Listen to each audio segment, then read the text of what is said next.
पुन्हा एकदा तुम्हा सर्वांचं स्वागत आहे माझ्या मिनी व्लॉगमध्ये. तर आज माझी मम्मी गेलेली डीमार्टला शॉपिंग करायला. तर आज डीमार्टमध्ये एवढी गर्दी होती की उभं राहायला सुद्धा जागा नव्हती. तुम्ही बघू शकता, गर्दीच गर्दी होती. नंतर आम्ही घरी आलो आणि घरी आल्यावर आम्हाला कळालं की आमचा फ्रीजच खराब झाला आहे. मग काय, फ्रीजमधलं सगळं सामान बाहेर काढलं. मग फ्रीज पण थोडा अनटाईडी झालेला. मग फ्रीजला पण क्लीन करून घेतला आणि नंतर फ्रीजचा केला मेक ओव्हर. तर हा बघा, हा आहे फ्रीजचा makeover.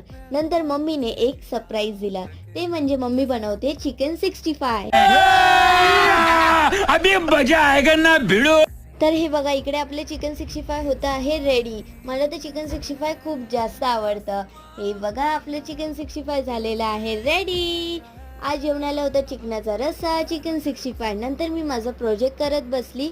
Okay bye. Subscribe. Shri Swami समर्थ.